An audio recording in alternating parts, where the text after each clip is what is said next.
Students हम पढ़ रहे हैं chapter halo alkanes and halo arenes. Okay, और इसमें हमने नोमेनक्लेचर, क्लासिफिकेशन, आइसोमरिज्म सारा कंप्लीट कर लिया है। अपने आज के क्लास में हम पढ़ेंगे nature of CX bond. Okay, CX bond मतलब हाइड्रोजन एटम जो है हैलो अल्केन्स में वो कहाँ पे अटैच होगा? कार्बन के साथ अटैच होगा। कार्बन का एक हाइड्रोजन को वो रिप्लेस करके वहां पे आके कार्बन के साथ अटैच होगा। ठीक है, तो ये जो बॉन्ड बना है वो किसके बीच बना है? एक कार्बन एटम और एक हाइड्रोजन एटम के बीच में। तो यहाँ पे कार्बन और हाइड्रोजन के बीच बॉन्ड है। ओके, तो ये हाइड्रोजन कौन कौन है? हाइड्रोजन है फ्लोरीन, क्लोरीन, ब्रोमीन, आयोडीन। ये तो हमें पता ही है। अभी हम क्या देखेंगे, इसका जो नेचर है इस बॉन्ड का वो कैसा है। तो जो हाइड्रोजन एटम्स होते हैं उनका इलेक्ट्रोनेगेटिविटी वैल्यू बहुत ज्यादा रहता है। ठीक है, इलेक्ट्रोनेगेटिविटी वैल्यू का मतलब अगर कहीं पे बॉन्ड बना है, यहाँ पे बॉन्ड बना है किसके बीच में? कार्बन और एक हाइड्रोजन एटम के बीच में बॉन्ड बना है। ओके, तो ये बॉन्ड क्या होता है? एक बॉन्ड में दो इलेक्ट्रॉन है। जो इलेक्ट्रॉन में से एक इलेक्ट्रॉन कार्बन का है और एक इलेक्ट्रॉन हाइड्रोजन का है। पढ़े हो ना कोवेलेंट बॉन्ड? ठीक है, तो ये कोवेलेंट बॉन्ड ही है। तो एक एटम क्या है? कार्बन का, दूसरा एटम है हाइड्रोजन का। ठीक है, सिर्फ दूसरा इलेक्ट्रॉन है हाइड्रोजन का। तो दोनों इलेक्ट्रॉन को ये दोनों ही शेयर करते हैं, मतलब बीच में एक शेयर पेयर ऑफ इलेक्ट्रॉन रहता है जो कार्बन का भी है, जो हाइड्रोजन का भी है। लेकिन ईच एटम जो भी शेयर पेयर ऑफ इलेक्ट्रॉन को शेयर करते हैं उनका टेंडेंसी होता है कि वो उस शेयर पेयर ऑफ इलेक्ट्रॉन को अपनी तरफ अट्रैक्ट करके रखेगा। ठीक है, जैसे कार्बन जाएगा, यहाँ पे जो शेयर पेयर ऑफ इलेक्ट्रॉन है उसको वो अपनी तरफ अट्रैक्ट करेगा, और जो हाइड्रोजन है वो चाहेगा कि वो उस शेयर पेयर ऑफ इलेक्ट्रॉन को अपनी तरफ अट्रैक्ट करके रखे। ठीक है, तो ये जो टेंडेंसी होता है, tendency of an atom to attract the shared pair of electron towards itself is called electronegativity। तो यही जो प्रॉपर्टी है कि इनको उसको अट्रैक्ट करके रखना है, उसी को हम बोलते हैं इलेक्ट्रोनेगेटिविटी। ओके, और हमारे पीरियोडिक टेबल में इलेक्ट्रोनेगेटिविटी हाइड्रोजन एटम का सबसे ज्यादा होता है। ठीक है, तो इसका मतलब क्या है? इसका मतलब जितने भी हाइड्रोजन से वो शेयर्ड पेयर ऑफ इलेक्ट्रॉन को अपनी तरफ ज्यादा जोर से खींचेंगे। ठीक है, अगर उसे खींचेंगे तो क्या होगा? यहाँ पे जो शेयर्ड पेयर ऑफ इलेक्ट्रॉन वो स्लाइटली हाइड्रोजन की तरफ ज्यादा क्या अट्रैक्ट होकर रह जाएगा, तो डिस्प्लेस ज्यादा हो जाएगा टुवर्ड्स हाइड्रोजन एटम। इससे क्या होगा? अगर शेयर्ड पेयर ऑफ इलेक्ट्रॉन इसके पास थोड़ा मतलब इसके पास ज्यादा आ जाता है, इससे क्या होता है? यहाँ पे हाइड्रोजन एटम के ऊपर एक पार्शियल नेगेटिव चार्ज डेवलप होगा। ठीक है, उसको हम रिप्रेजेंट करते हैं बाय डेल्टा माइनस। ओके, और क्योंकि ये शेयर्ड पेयर कार्बन से दूर जा रहा है तो उसके ऊपर क्या डेवलप होगा? Partial positive charge. ठीक है, अच्छा, तो ये पार्शियल नेगेटिव क्यों है, पार्शियल पॉजिटिव क्यों है? कंप्लीट नेगेटिव, कंप्लीट पॉजिटिव क्यों नहीं है? क्यों? क्योंकि ये जो शेयर्ड पेयर ऑफ इलेक्ट्रॉन इसके तरफ अट्रैक्टेड है, इसके तरफ डिस्प्लेस हुआ है, इसके पास पूरा नहीं गया। अगर पूरा चला गया होता तो हम यहाँ पे पार्शियल नेगेटिव डेल्टा माइनस नहीं लिखते, पूरा नेगेटिव सीधा माइनस से लिखते। ठीक है, तो यहाँ से डिस्प्लेस हुआ है, इससे दूर गया है, इसलिए पार्शियल पॉजिटिव चार्ज डेवलप हुआ है। अगर पूरा चला जाता तो पॉजिटिव चार्ज डेवलप हो जाता। ओके, तो यहाँ पे दोनों है, एक में पार्शियल नेगेटिव चार्ज, एक में पार्शियल पॉजिटिव चार्ज। ठीक है, तो ऐसे दोनों का जो अमाउंट है, यहाँ पे जितना भी नेगेटिव चार्ज है पार्शियल और यहाँ पे जितना भी पॉजिटिव चार्ज है वो दोनों का वैल्यू इक्वल है।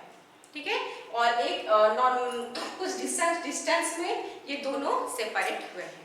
ओके, तो ये इसलिए यहाँ पे पोल डेवलप हुआ है, इसलिए ये जो बॉन्ड है इसको, जो नेचर ऑफ CX बॉन्ड उसको हम बोलते हैं पोलर बॉन्ड। यहाँ पे चार्ज का सेपरेशन हुआ है।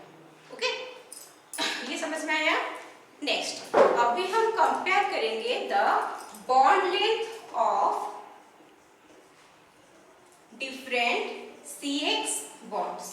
डिफरेंट CX बॉन्ड मतलब CF, CCl, CBr, Ci, ये सबका हम क्या करेंगे, बॉन्ड लेंथ जो है वो ये करेंगे, कंपेयर करेंगे। ठीक है, तो ये बॉन्ड लेंथ कैसे निकलेगा, पहले तो फ्लोरीन, क्लोरीन, ब्रोमीन, आयोडीन ये कैसे आते हैं, पीरियोडिक टेबल में अलोंग ए ग्रुप आते हैं।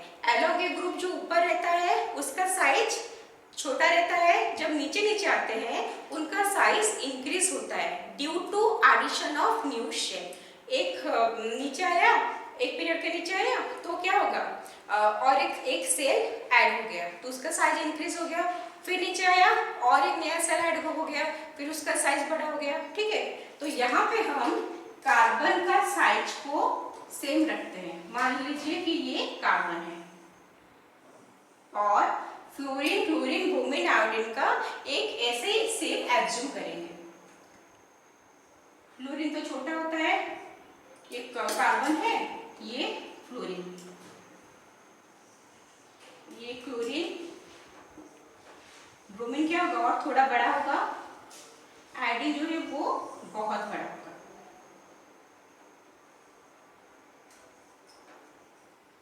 तो बॉन्ड लेंथ हम कैसे मानेंगे, कैसे इनको पता चलेगा, इन दोनों के सेंटर के बीच में, दोनों के न्यूक्लियस के बीच में जो डिस्टेंस है उसी को हम अभी मान के चलेंगे। ठीक है, तो हमें कंपेयर करना है कि इनमें से किसका जो डिस्टेंस है वो कम है, किसका ज्यादा है। तो साइज से दिख रहा है ना, सोच के बताओ इनमें से कौन, किसका जो साइज है, मतलब किसका बॉन्ड लेंथ कम होना चाहिए और किसका बॉन्ड लेंथ ज्यादा होना चाहिए। क्योंकि फ्लोरीन एटम जो है वो छोटा है तो ये दोनों का बीच में डिस्टेंस कम रहेगा।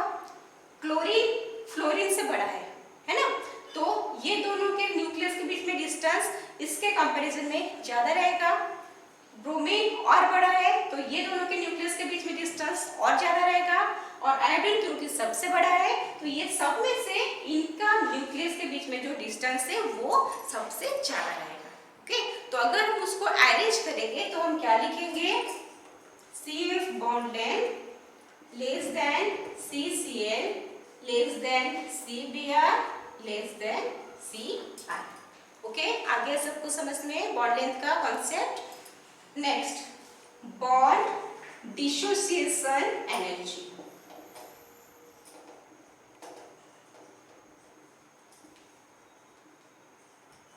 बॉन्ड डिसोसिएशन एनर्जी मतलब एक बॉन्ड को ब्रेक करने के लिए जितना एनर्जी चाहिए वो होता है बॉन्ड डिसोसिएशन एनर्जी। ठीक है, तो अगर हम इसको देखेंगे क्या निकलेगा, कंपैरिजन करेंगे, क्लोरीन कार्बन और फ्लोरीन ये दोनों के बीच में बॉन्ड लेंथ कम है ना, क्योंकि बॉन्ड छोटा है तो इसको ब्रेक करने के लिए हमें क्या चाहिए, ज्यादा एनर्जी चाहिए।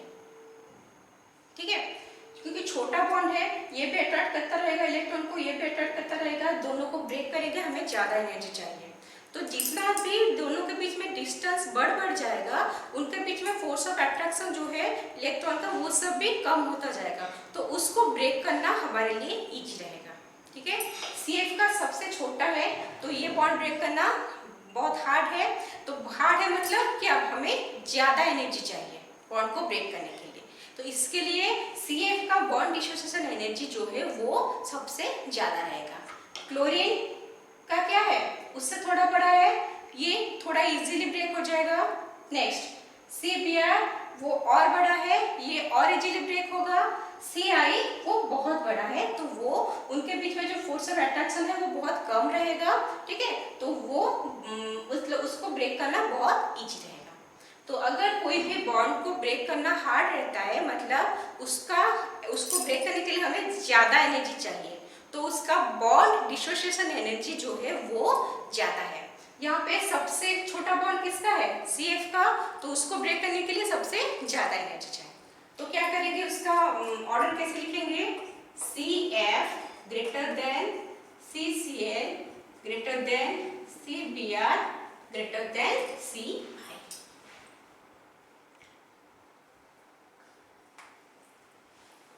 हो गया। नेक्स्ट है ऑर्डर ऑफ डाइपोल मूवमेंट। ठीक है, तो क्योंकि यहाँ पे एक डाइपोल डेवलप हो गया है, इनके बीच में जो चार्जेस है सेम चार्जेस है, ऑपोजिट उनका क्या है साइन है, उस डिस्टेंस में ये लोग सेपरेट हुए हैं, तो ये यहाँ पे एक डाइपोल डेवलप हुआ है। तो अगर डाइपोल डेवलप हुआ है तो उसका कुछ डाइपोल मूवमेंट भी रहेगा। तो डाइपोल मूवमेंट का जो फॉर्मूला होता है वो क्या होता है, mu equal to q into D.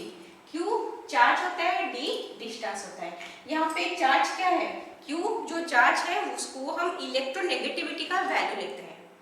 ठीक है, इलेक्ट्रोनेगेटिविटी का वैल्यू लेते हैं चार्ज, और डी है दोनों एटॉम के न्यूक्लियस के बीच में डिस्टेंस। ठीक है, वो मल्टीप्लाई होगा तभी जाके डाइपोल मूवमेंट का वैल्यू निकलेगा। ओके, अच्छा तो अगर हम देखेंगे इलेक्ट्रोनेगेटिविटी वैल्यू का ऑर्डर CF का सबसे कम है, CI का सबसे ज्यादा है।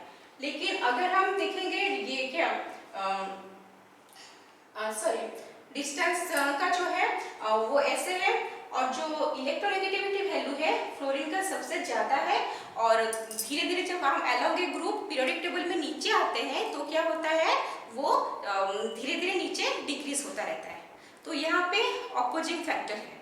ठीक है, तो कौन से फैक्टर कौन सी जगह पे कौन सा फैक्टर काम कर रहा है ऐसा है, तो उसको देखेंगे तो एक्सपेरिमेंटली हमारे पास डाइपोल मोमेंट का जो ऑर्डर है उसका कुछ वैल्यू के हिसाब से हम कुछ ऑर्डर उसका निकालने हैं। ठीक है, तो यहाँ पे जो डाइपोल मोमेंट का ऑर्डर है वो है CCl greater than CF greater than CBr greater than CI।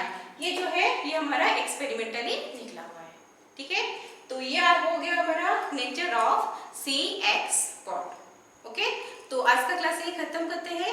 Next class में हम पढ़ेंगे method of preparation of halo alkanes and halo alkanes.